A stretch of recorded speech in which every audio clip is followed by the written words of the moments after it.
কোঠা নিয়ে আমার কিছু কথা আছে। আমার একটা প্রস্তাবনা আছে, প্রাথমিক দেশে শতভাগ কোঠা সিস্টেম চালু করা হোক, 100% কোঠা যা আছে দিয়ে কমপ্লিট করে দেওয়া হোক। কোনো মানুষ পিছিয়ে আছে, দুর্বল, অসুস্থ, তাদেরকে ছাড় দেওয়া, অগ্রাধিকার দেওয়া, এটা দোষের কিছু না। এবং সেই সাথে বিশেষ কোনো অবদান কেউ রেখেছে, তাদেরকে প্রণোদনা বা বিশেষ কোনো সুবিধা দেওয়া, এটা মৌলিকভাবে দোষের কিছু না। কিন্তু কোটা আন্দোলনের নাম করে আপনি যদি সকল জায়গায় আপনি কোটা অধিকারের নাম করে, মানুষকে অধিকার দেওয়ার নাম করে মানুষকে যদি আপনি ক্ষতির দিকে ফেলে দেন, যেখানে একটা ছেলে 200 সিরিয়ালের ভিতরে থেকে ভালো একটা সাবজেক্ট পাবে না, তাহলে তো আপনি জুলম করলেন। কোটার ক্ষেত্রে একটা জায়গাতে আমার গুরুতর আপত্তি আছে, এবং আমার আপত্তি করার কারণে হয়তো এক শ্রেণীর মানুষ তারা আবার সেটা নিয়ে আপত্তি করবেন। সেটা হলো, আমাদের দেশে মেয়েদের চাকরি দেওয়ার ক্ষেত্রে কিছু কিছু জায়গায় তাদের কোটা এত বেশি রাখা হয়েছে যে ছেলেদের মধ্যে বেকারত্বের পরিমাণ দিন দিন বাড়ছে। যানবাহনগুলো থেমে আছে, দেশ অর্থনৈতিকভাবে ক্ষতিগ্রস্ত হচ্ছে, আমাদের শিক্ষার্থীরা এখন দেখা যাচ্ছে আঘাতপ্রাপ্ত হচ্ছে, শিক্ষার্থীদেরকে আঘাত করা হয়েছে, বিভিন্ন জায়গাতে এখন আঘাত করা হচ্ছে। তার ছেলে, তার নাতি, তার সন্তানের যোগ্যতা থাক বা না থাক, তাকে কোঠার ভিত্তিতে অমুক অমুক পদ দিতে হবে। ইসলাম এরকম কোনো ভাউতাবাজির ধর্ম নয়। প্রত্যেককে তার মেধা অনুযায়ী মূল্যায়ন করা। ওয়াদউ শাইই গায়রু মাহাল্লিহি, যে যেটা লায়েক না তাকে আপনি সেই জিনিস দিবেন না, যে যেটার যোগ্য না তাকে আপনি সেই জিনিস কেন দিবেন? মানুষের অধিকার যেন ঠিক থাকে, প্রত্যেকে যেন তাদের অধিকারটুকুন পায়, এটা রাষ্ট্রপক্ষের কাছে মানুষের একটা দাবি। কোঠা নিয়ে আমার কিছু কথা আছে। আমার একটা প্রস্তাবনা আছে, প্রাথমিক দেশে শতভাগ কোঠা সিস্টেম চালু করা হোক, 100% কোঠা। 100% কোঠা চালু করে যারা যারা আমাদের যুদ্ধের সাথে সম্পৃক্ত ছিলেন, তাদের নাতি যে আজ পর্যন্ত জন্মগ্রহণ করছে, অথবা ডাক্তার ইডিজি এক্সপেক্টিং ডেলিভারি ডেট দিছে, ওই তারিখ থেকে হিসাব করে যত পদ পদায়ন যা আছে দিয়ে কমপ্লিট করে দেওয়া হোক, সব ক্লিয়ার, শতভাগ দিয়ে এরপরে আমরা যারা আসি, যারা যুদ্ধের সময় হয় নাই, অথবা বাপদাদা যাদের মুক্তিযুদ্ধের সময় হয় নাই, এই প্রজন্ম আছে, তারপরে চাকরি হোক। আগে শতভাগ ক্লিয়ার করা। এটা কি আপনারা আমার সাথে একমত? হ্যাঁ, এটা করা হোক। এটা করলে এই ঝামেলা মিটবে।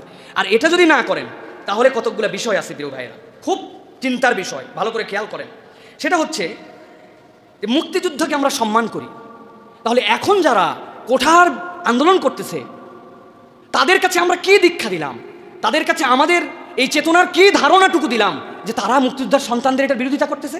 আপনি কি বুঝাতে চাচ্ছেন? যারা বিরোধিতা করতেছে শতভাগ তারা মুক্তিযোদ্ধা বিরোধী, মুক্তিযোদ্ধার চেতনার বিরোধী, দেশের স্বাধীনতার বিরোধী। তাহলে তারা কেন বিরোধিতা করতেছে? তার মানে প্রকারান্তরে এই 56% এই কোঠা, এই অমানবিক অনৈতিক কোঠা দিয়ে আমরা মুক্তিযোদ্ধার চেতনাকে আমরা নিজেরাই প্রশ্নবিদ্ধ করতেছি, অসম্মান করতেছি। আমরা একটা ছেলে 100 মার্কের মধ্যে 80 মার্ক পাবে, এরপরে সে অ্যালাউ হবে। আরেকটা ছেলে 33 মার্ক পাবে, পাওয়ার পরে সে অ্যালাউ হবে।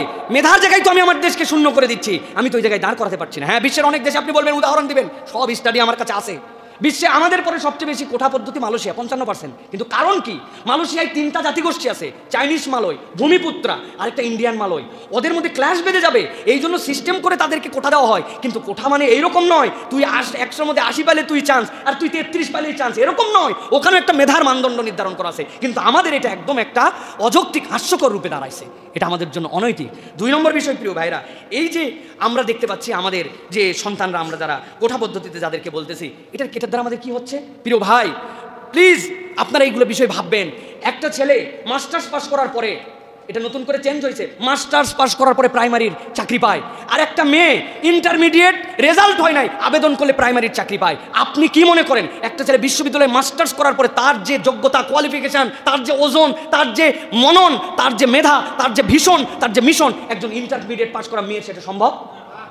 আপনি মনে করতেছেন প্রাইমারি তো এখানে দিলে কি মেয়েদেরকে আমাদের এগিয়ে দিতে হবে, কিন্তু আপনি মেয়েকে আগাতে যে আপনার জাতির ভবিষ্যৎকে পিছায় দিচ্ছেন। আমরা নারী বিদ্বেষী নই, ইসলাম নারীর সবচেয়ে পক্ষে কথা বলেছে।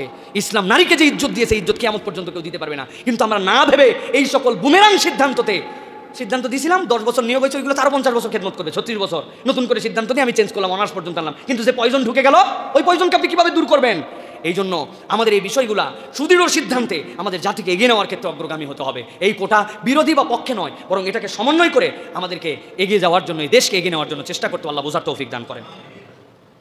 কোরআনে নাকি 80% কোটার কথা এসেছে সূরা আনফালে। এটা কতটুকু সত্য? আসলে আমরা যারা কোরআন পড়ি না অথবা কোরআন জানি না, তারা অনেক সময় ঢালাও কথা আমরা কোরআন বলে চালিয়ে দিই, অথবা আমরা কথা বলার সময় দেখবেন এরকম অনেক বক্তব্য আমরা দিয়ে থাকি। আমরা বলি যে আল্লাহ বলছেন, আল্লাহ কোরআনে বলছেন না, বলি আমি বাংলা একটা কথা বলে দিই, যেমনটা এই শিক্ষক বলেছে, যেমন 80% কোটা লাগবে, এটা কোরআনে আছে। নাউযুবিল্লাহি মিন যালিক। আসলে এই কোটা সংস্কারী আন্দোলন নিয়ে কথা বলার আগে এতটুকু আমি বলতে চাই যে আমি ওয়ার্ল্ডের বিভিন্ন দেশ ঘুরেছি এবং আল আজহার বিশ্ববিদ্যালয়ে যেহেতু আমি নিজেও পড়াশোনা করেছি, পৃথিবীর অনেক বিশ্ববিদ্যালয়ে সফর করার সুযোগ হয়েছে। এই যে কোটা নিয়ে আমাদের দেশের এই কোটা থাকবে কি থাকবে না, কত পার্সেন্ট থাকবে, কোটা বিরোধী যে আন্দোলন চলছে এখন, কত পার্সেন্ট কোটা থাকবে, কত পার্সেন্ট থাকবে না, এখন একজন 80% কোটা থাকবে এটা কোরআন থেকে দলিল দিচ্ছে। মাআযাল্লাহ। আসলে সারা দুনিয়া ঘুরে যদি আপনি দেখেন, যারা প্রতিবন্ধী অটিস্টিক যে সমস্ত বাচ্চা আছে, এদের শিক্ষার প্রয়োজনে এদের জন্য কোটা আছে। আমাদের দেশের বিভিন্ন মানুষ আছে যারা আমাদের দেশে বসবাস করে, আমাদের দেশেরই মানুষ, আমাদের দেশের নাগরিক, কিন্তু তারা উপজাতি। এই উপজাতিদের জন্য সারা ওয়ার্ল্ডেই কোটা আছে, তারা যেন শিক্ষিত হয়। যারা বনে বসবাস করে অথবা আরব বেদুইন, যারা হয়তো আরবের পাহাড় পর্বতে থাকে, এরা যেন শিক্ষিত হয়। এরা যেন সমাজের ভিতরে শিক্ষিত না হওয়ার কারণে নানা রকমের বিভিন্ন অকারেন্স করবে, বিভিন্ন ধরনের দুর্ঘটনা ঘটবে, এগুলো থেকে যেন দেশটা বাঁচে, এদেরকে শিক্ষিত করার চেষ্টা করে।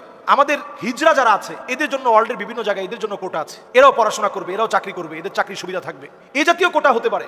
কিন্তু কোটা আন্দোলনের নাম করে আপনি যদি সকল জায়গায় আপনি কোটা অধিকারের নাম করে, মানুষকে অধিকার দেওয়ার নাম করে মানুষকে যদি আপনি ক্ষতির দিকে ফেলে দেন, যেখানে একটা ছেলে 200 সিরিয়ালের ভিতরে থেকে ভালো একটা সাবজেক্ট পাবে না, তাহলে তো আপনি জুলম করলেন। সে ভর্তি পরীক্ষায় জুলমের শিকার হলো, চাকরি ক্ষেত্রে গিয়ে জুলমের শিকার হলো, সকল জায়গায় সে বঞ্চিত হলো।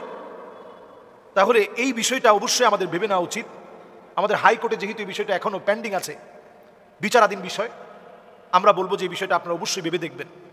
মানুষের অধিকার যেন ঠিক থাকে, প্রত্যেকে যেন তাদের অধিকারটুকুন পায়, এটা রাষ্ট্রপক্ষের কাছে মানুষের একটা দাবি। কুল্লুকুম রাইন ওয়া কুল্লুকুম মাসউলুন আন রাইয়াতিহি। প্রত্যেকেই দায়িত্বশীল, দায়িত্বের ব্যাপারে কিন্তু আপনাকে জবাবদিহিতার সম্মুখীন হতে হবে। আর আমরা যখনই এই আন্দোলনগুলোর কারণে ক্ষতিগ্রস্ত মানুষের দিকে যদি একটু তাকাই, আমরা দেখব প্রতিনিয়ত কত অসুস্থ মানুষ কষ্টের মধ্যে এখন আছে, যানবাহনগুলো থেমে আছে, দেশ অর্থনৈতিকভাবে ক্ষতিগ্রস্ত হচ্ছে। আমাদের শিক্ষার্থীরা এখন দেখা যাচ্ছে আঘাতপ্রাপ্ত হচ্ছে। কুমিল্লাতে শিক্ষার্থীদেরকে আঘাত করা হয়েছে, বিভিন্ন জায়গাতে এখন আঘাত করা হচ্ছে। এই যে অবস্থা চলছে, এটা রক্তক্ষয়ী একটা পর্যায়ে যাওয়ার আগেই রাষ্ট্রপক্ষের ব্যাপারে সঠিক সিদ্ধান্ত নেওয়া উচিত। প্রত্যেককে তার মেধা অনুযায়ী মূল্যায়ন করা। ওয়াদউ শাইই গায়রু মাহাল্লিহি। যে যেটা লায়েক না তাকে আপনি সেই জিনিস দিবেন না, যে যেটার যোগ্য না তাকে আপনি সেই জিনিস কেন দিবেন? আমাদের প্রতিবন্ধী যারা আছে, আমাদের অসুস্থ যারা আছে, অথবা আমাদের দেশের উপজাতি যারা আছে, এই সমস্ত কোটাগুলো বড় বেশি প্রয়োজন। এইগুলো রেখে বাকি যে কোটাগুলো, বিভিন্ন রকমের কোটা নিয়ে কথা চলে, এগুলোর ব্যাপারে আসলে সঠিক সিদ্ধান্ত নেওয়ার এখনই সময়। আল্লাহ আমাদেরকে বোঝার তৌফিক দান করুক। চলমান কোটা আন্দোলনকে আপনি কিভাবে দেখছেন? আমরা এর আগে আমাদের একটা লাইভ অনুষ্ঠানে বলেছিলাম যে মৌলিকভাবে কোনো মানুষ পিছিয়ে আছে, দুর্বল, অসুস্থ, তাদেরকে ছাড় দেওয়া, অগ্রাধিকার দেওয়া, এটা দোষের কিছু না। এবং সেই সাথে বিশেষ কোনো অবদান কেউ রেখেছে, তাদেরকে প্রণোদনা বা বিশেষ কোনো সুবিধা দেওয়া, এটা মৌলিকভাবে দোষের কিছু না। কিন্তু এটা যদি মাত্রা ছাড়িয়ে যায়, এটা যদি দেখা যায় যে 10 জন মানুষ কোনো একটা কাজে তাদের অবদান আছে, অথবা 20 জন মানুষ তারা পিছিয়ে থাকার কারণে তাদেরকে অগ্রাধিকার দেওয়া হবে, এরকম যদি নিয়ম থাকে কোনো সমাজে, আবার সাধারণ জনগোষ্ঠীর যে রেশিও বা পরিমাণ, ওইটার সাথে কম্পেয়ার করলে যদি এই কোটাটার পরিমাণ বেশি হয়, তো অবশ্যই সেটা সংস্কার করা উচিত, এবং অতিরিক্ত কোটা সেক্ষেত্রে অন্যায় হতে পারে। এই সমস্ত ক্ষেত্রে আমাদের দেশে সাধারণত রাজনৈতিক বিবেচনাতে ডিসিশন নেওয়া হয়, মানুষের স্বার্থ সাধারণত বিবেচনা করা হয় না। এটা খুবই দুঃখজনক এবং বেদনাদায়ক অধ্যায়। দেখুন, নবী করিম সাল্লাল্লাহু আলাইহি সাল্লামের সাহাবায়ে কেরাম যারা জিহাদ করেছেন বা যারা বিভিন্ন অবদান রেখেছেন দ্বীনের জন্য, তাদের আল্লাহর বিধান অনুযায়ী জিহাদ থেকে লব্ধ যে সম্পদ, সেগুলো বন্টনের ক্ষেত্রে তারা ভাগ পেয়েছেন। এর বাইরে রাষ্ট্রীয় সম্পদ থেকে বা অন্যান্য কিছু থেকে নবী করিম সাল্লাল্লাহু আলাইহি সাল্লাম তাদের বংশধরদেরকে ফ্যাসিলিটিস দেওয়া, এটা করেন নাই। আমাদের দেশে কোটার ক্ষেত্রে একটা জায়গাতে আমার গুরুতর আপত্তি আছে, এবং আমার আপত্তি করার কারণে হয়তো এক শ্রেণীর মানুষ তারা আবার সেটা নিয়ে আপত্তি করবেন। সেটা হলো, আমাদের দেশে মেয়েদের চাকরি দেওয়ার ক্ষেত্রে কিছু কিছু জায়গায় তাদের কোটা এত বেশি রাখা হয়েছে যে ছেলেদের মধ্যে বেকারত্বের পরিমাণ দিন দিন বাড়ছে। এই যে আপনার নার্সিং পেশায় মেয়েদের কোটা অনেক বেশি, যার কারণে ছেলেরা চাইলেও এখানে রোগীদের সেবার কাজে আসতে পারছে না। মেয়েদের তারা দিনদারিতার মধ্যে থেকে তারা কাজ করতে পারে, তাদেরকে সুযোগ দেওয়া উচিত, তাদের জন্য এই সমস্ত কাজের ক্ষেত্রে ফ্যাসিলিটিস দেওয়া উচিত। শুধু কোটা না, ওখানে মেয়েদেরকেই একমাত্র অ্যাক্সেস দেওয়া উচিত, ছেলেদের দেওয়া উচিত না। যেমন মেয়েদের যেখানে সার্ভিস হবে, এরকম জায়গায় মেয়েরাই শুধু অ্যাক্সেস পাবে। এটা ইসলামের কথা বলে, ইসলামিক কথা বলে, এখানে পুরুষদের অ্যাক্সেস দেওয়া উচিত না। এখন দেখা যায় উল্টা করে ফেলানো হয়।